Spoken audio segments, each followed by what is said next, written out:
Hey guys, welcome back, and today I'm going to be talking about Procreate Dreams, whether or not it's good for you as an animator to use for your animations. First of all, I'd like to touch on the fact that I've been using this app from the day it was released. That was 22nd November 2023. That's like 7 months now, I guess, if I'm right. Yes, and this app is crazy. Like, it's so different from the usual. It's not something you'll be expecting, because probably you'll be expecting something similar to Adobe Animate, Clip Studio Paint, and then all the other popular like Toon Boom or the other popular animation apps that you know. But this one kind of came with a different flair. So if you've used Procreate before, that will be an advantage to you, because you kind of know exactly how they built it. They built it to suit Procreate users.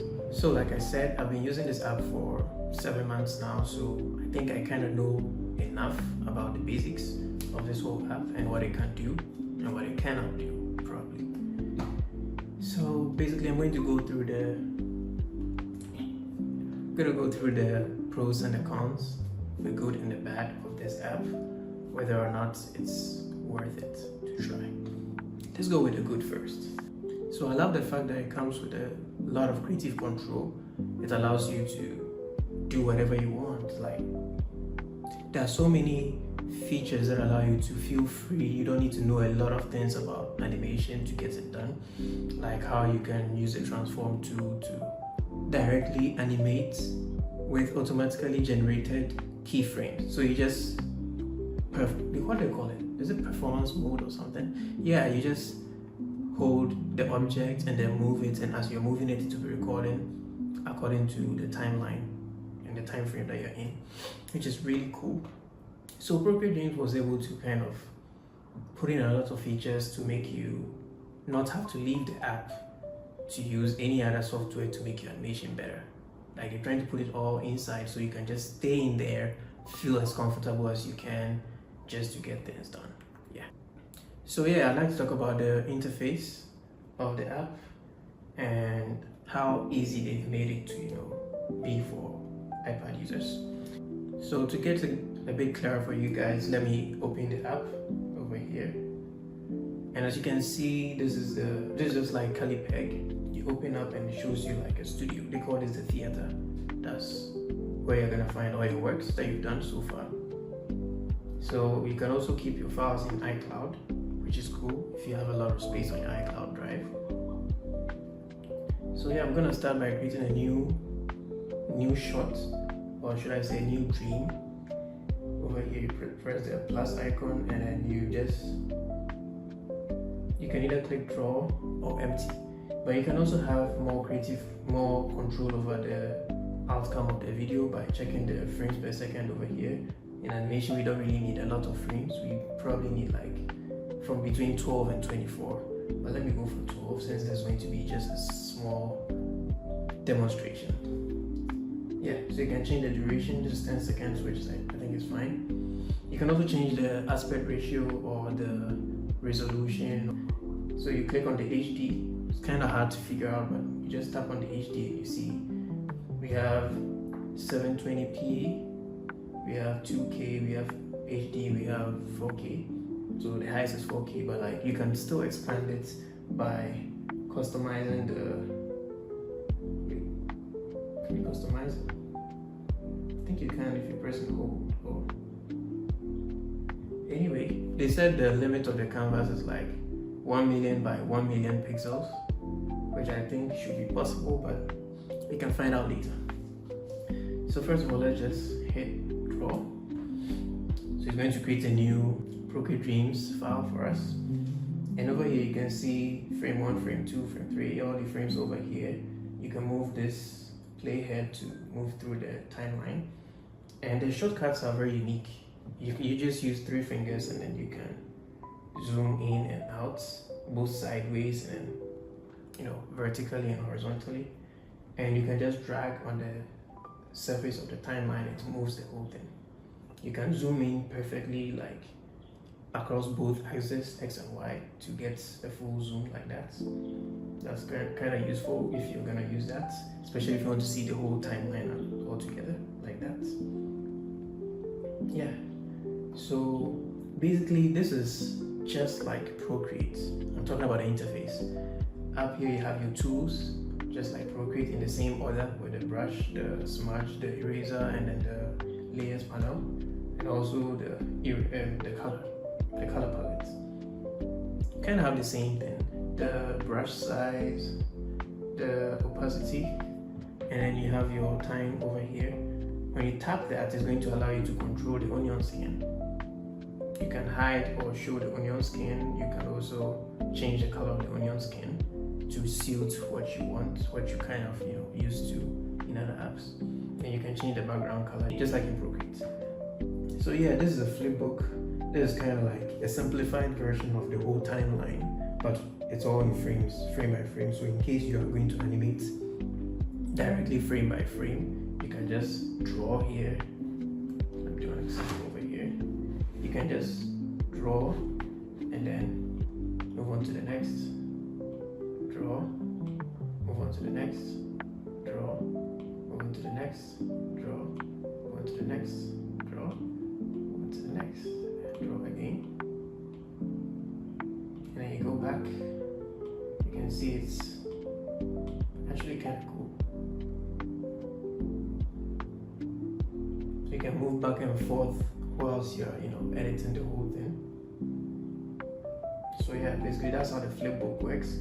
And very funny way, you can just tap here and then the close icon is over here. You can close this. You can drag this to move the flipbook around. And another way you can close it is by just smashing it over here. Sheesh. Yeah, you just smash it down and it opens the timeline again. You drag this down and it opens the flipbook. You smash it down, brings it back again. Yeah, basically that's how it works. So if you want to zoom into a specific track directly, you can just double tap on it and it will zoom into that one. Double tap again and it goes closer to the frames. Double tap once more and it opens the frame, showing you the names of each of the frames. Kind of easy, right? Yeah, so another thing that makes Procreate Dreams really nice is the fact that you can actually add effects to your tracks and your frames one by one. You can just tap this icon, this thing that we use, they call it playhead. It allows you to move through the timeline. You just tap on it and you see we have move, filter, and edit. Edits at the moment has only splits. I hope they bring other stuff like transitions and other things like that later on. But hey, we have filter. You can change the opacity.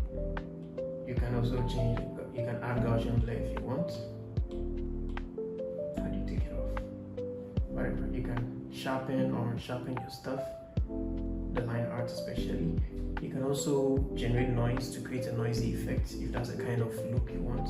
Hue, saturation, balance. Why do I always keep saying balance? Hue, saturation, brightness. It allows you to, manipulate the scene, the colors of the scene directly from here. That's basically like color grading, color correction.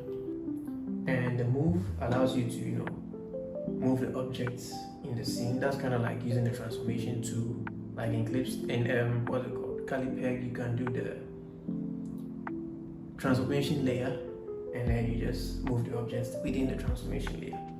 So yeah, you can also warp and you can also distort, which is really cool, or animated. No matter how complex or high pixelated the image file or the drawing that you have done is going to look.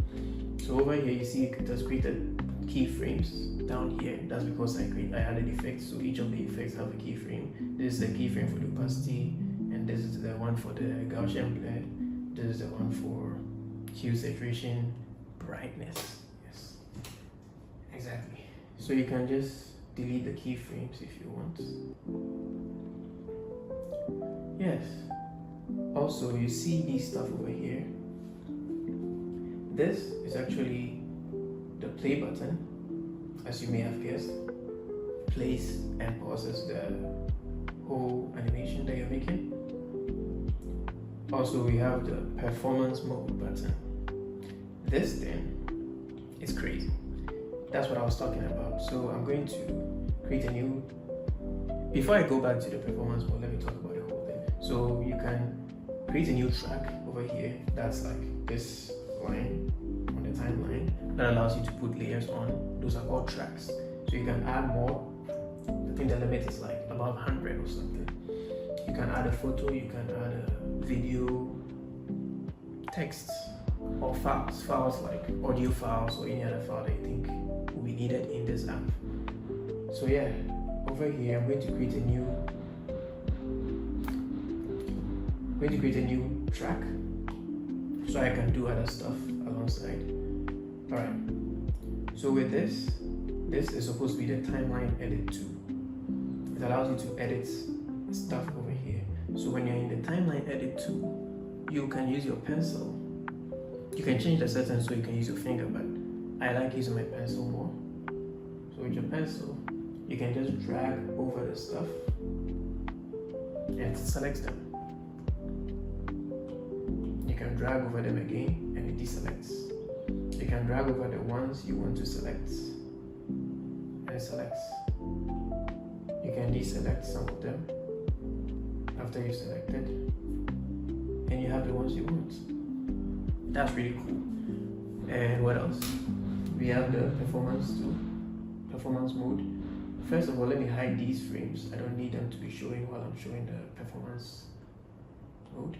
As you can see, when I tap the performance mode, this thing changes to ready. It says ready, meaning it's telling you that it's ready to play and record whatever you're doing on the canvas.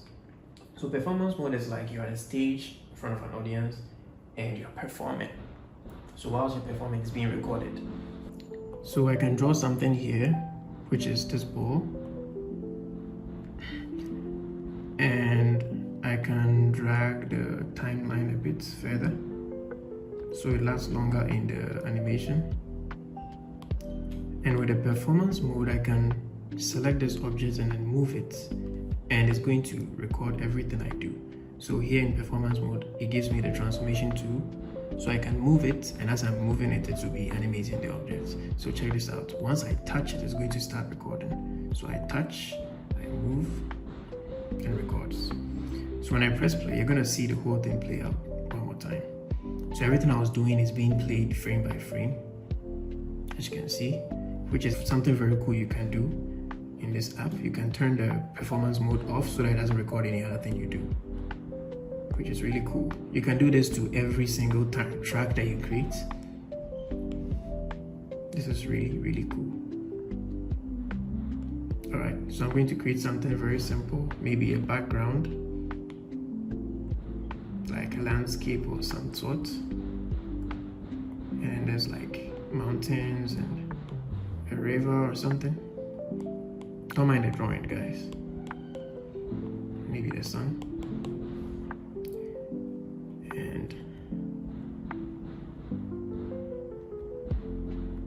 I'm gonna stretch it out. Stretch it out like that. And I'm gonna create another track. This is going to be for my character, which I'm going to draw a bird.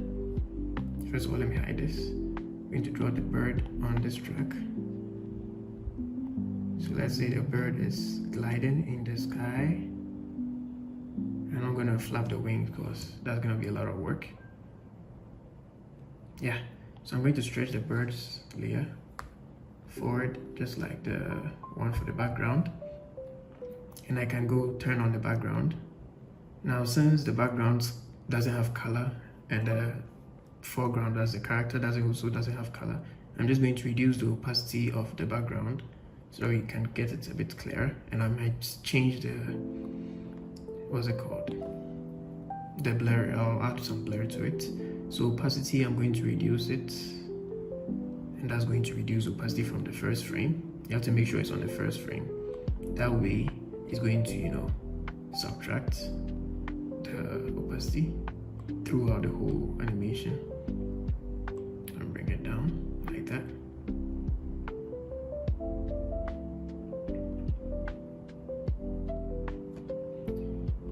Okay, something like this. Yeah. And then I'm going to add some blur to it. So I'm gonna make it originally like this. All right. So I'm going to eventually make it come back to clarity. I'll increase the opacity a little bit and then the blur a little bit. So first I'm going to work with the opacity. So I'm going to need this to be duplicated. So I'm just going to tap on this surface because that's the current opacity we have. So it's going to save the same keyframe. So up to, let's say, let me play and see. Yeah, I can just tap here and it saves opacity. So I move this, you see there's another keyframe over here showing that we've created a new keyframe, which is cool. That means this whole side is going to maintain the same opacity. Then when I get here, I can, increase opacity a little bit to here. Yeah, tap on it and then move it up so it becomes a bit darker. Let's leave it like that. Now I can change the Gaussian blur effect. I'm going to make it go along with the opacity, so I'm going to keep the same Gaussian blur level here, and then I'm going to slowly let it come into clarity. So I'm going to reduce that to make it clear. So we can even make this blurrier than before, and then this will be like eventually bringing it back to clarity.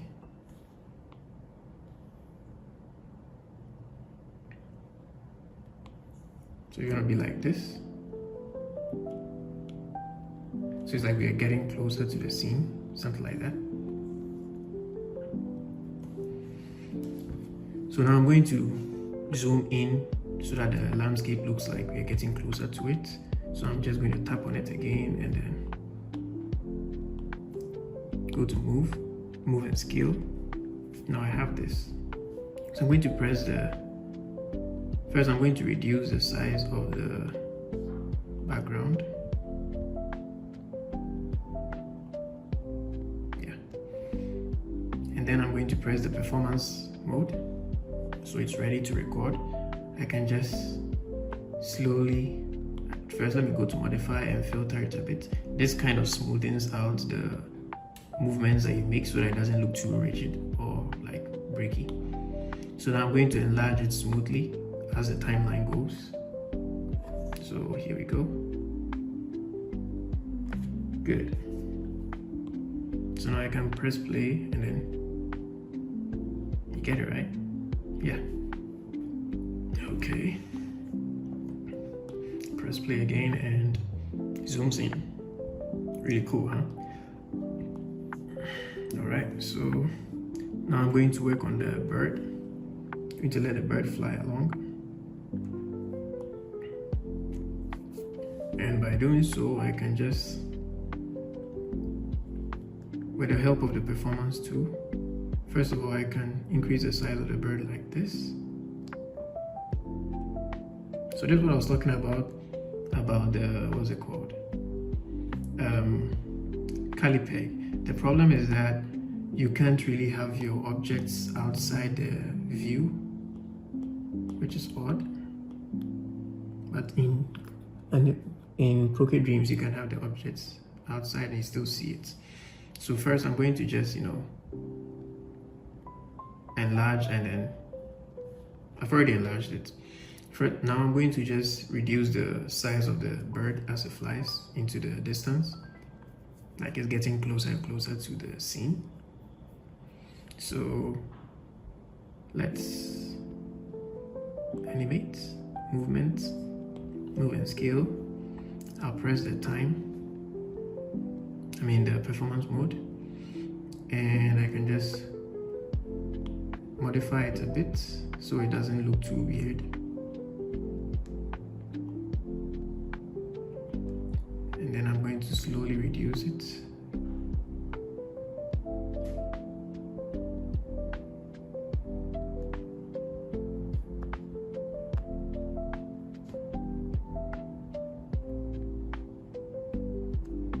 Yeah.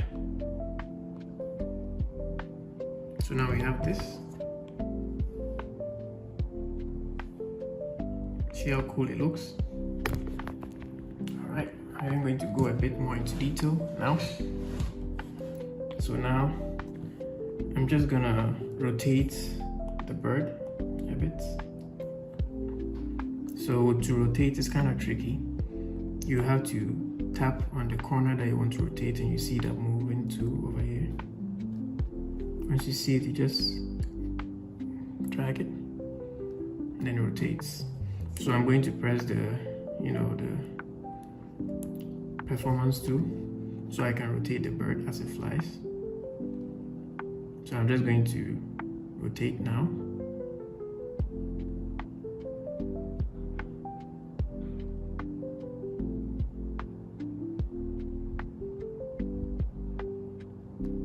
Alright, so here's what we have. It's getting cooler and cooler already. Yeah. So now we're going to try to move the bird as it flies. So I'm gonna press the record button again and move.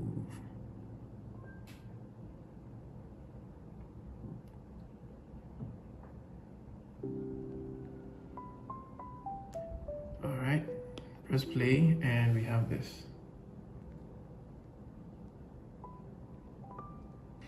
Yeah, so you can go ahead and then use this kind of stuff to make your animation better. So another thing you can do in Procreate Dreams that makes it really awesome is the fact that you can import directly from Procreate. So let's say, let me create a new file, go to draw, or let me go to empty, and create an empty file over here. Now instead of just going to add files or something, you can directly go into Procreate over here. Now open Procreate and I can go to a file that I want to use. Maybe I want to use this guy, or let me say this guy. I want to import this file into Procreate Dreams. I can import the frames, or let me see the layers I want directly by selecting multiple layers like that, and maybe the background. I can tap and hold, move them. You see, it's kind of floating in the space. You can take it to Procreate Dreams and drop it in here. It imports. But it imports them as frames, so you can just rearrange them into the track. But I wouldn't want that, so you can prepare your file here for animation, go to the gallery and then directly drag that file into Procreate Dreams, and here you go. You have the whole file as one big, Procreate Dreams file. So you can just press and hold and then convert layers to tracks. Convert all the layers inside this group into tracks, and then we have everything over here. You can turn them on and off.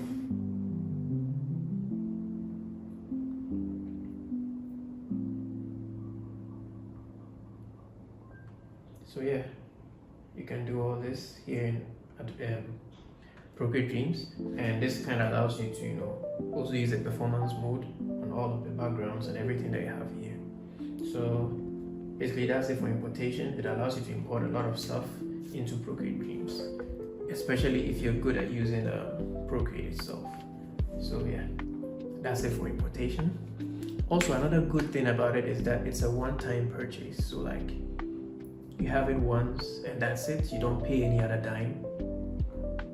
It's not like Adobe or all of those other apps like Clip Studio that you have to keep paying for it to use on iPad. But this one is like, you have it always. You can get every update they make. Even Procreate still gives updates ever since they started launching, and the people who bought it at first still have Procreate without having to pay any other money, which is really good. So you can just spend like $14 or $20 on these apps, and then you can make more money with it as long as you know what you're doing with it. So yeah, let's talk about the negatives. The negatives of this app. This app it's cool, but there are some things that are very, very awkward about it. I'm going to go straight to the point here. So you see the interface is quite weird. Not quite weird, it's really weird. Let me open a new drawing scene. It's very weird for an animator. First of all, you understand that these are, frames that you can draw on one by one, alright? But until you watch a video about it to teach you how to use it, you never realize you can actually pull this out or push it down to get it. Which is, it's nice to have it like this, but it's kind of too different. So if it wasn't for the people who were, watching videos about it and using it and talking about it online, people would find it so weird. And I feel like some of the features are missing. A feature like what's it called? The lasso tool. We don't have a lasso tool in here. But in Procreate, there's actually a lasso tool. Where is it? Come on, open Procreate. In Procreate, we have a lasso tool. We have all these stuff up here. But you're not gonna get that in Procreate Dreams, which is a bummer. But yeah, you gotta do what you gotta do with what you have. Also, it's very weird to edit tracks. You see, they've made this app to look like a video editing app at the same time, animation app. So like you can create a circle and then stretch it out to fill the space like that. You can also create another track and then maybe draw banana or something. Sheesh, weirdest banana I've ever made. Yes, you have a banana and let's say an egg. Now you want to move all tracks at the same time. If you're gonna move all the tracks at the same time, it's gonna be so creepy. You check it out.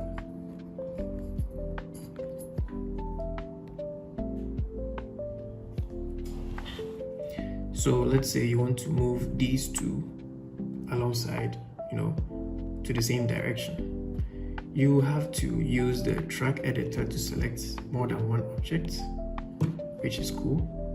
But now you can't move all of them at the same time, which is something I think they should fix, because I don't know if both fingers are going to move them. Nope.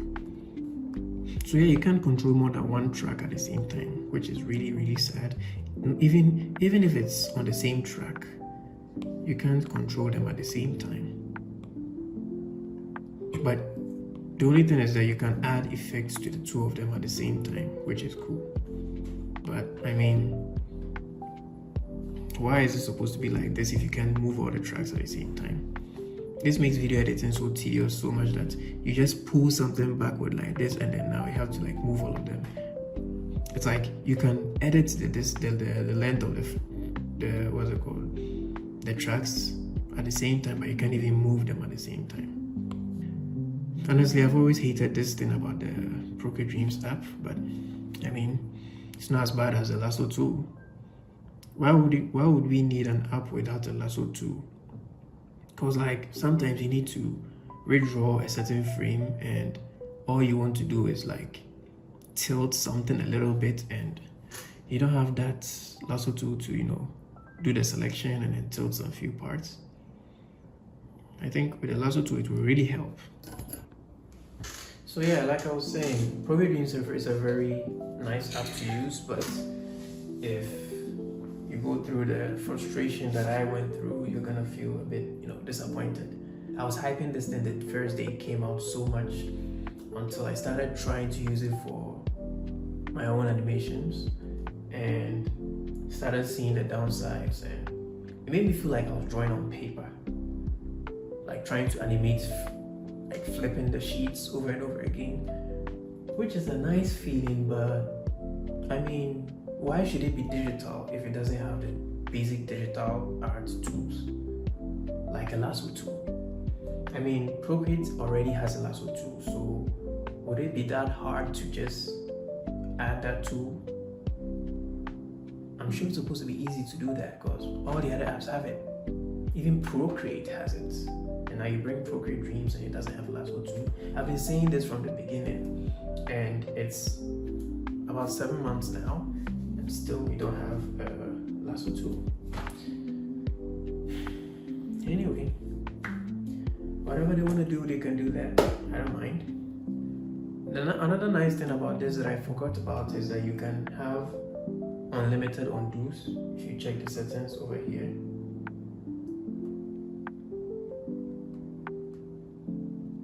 preferences, you can increase the number of undos to infinity, which is cool, but it doesn't really change the fact that we don't have a lasso tool and other stuff that we might need, like simultaneous movement of tracks. I think Procreate should focus more on making it usable perfectly and less over manualized, if that's a word, than trying to do something too different. The more they make it different, the harder it becomes to use, especially if that difference is not really providing any function that the old ones already gave. So yeah, that's what I'm gonna say about Procreate Dreams. It's cool. If you want to use it, you can use it. But me personally, I don't think I can use it for professional work yet. I can, but like, why go through all that stress when there's Calipeg? Maybe I'll be switching from here and there, from Calipeg to Procreate Dreams or something. But for now, I'm definitely going to stick with Calipeg. Enough said. Alright, so that's it for this video. Thank you so much for watching. Hopefully this video helps you out to decide whether you should purchase Procreate Dreams or not. And yeah, basically that's all I'm gonna say. Thanks for watching once again, and I'll catch you in the next one. Peace.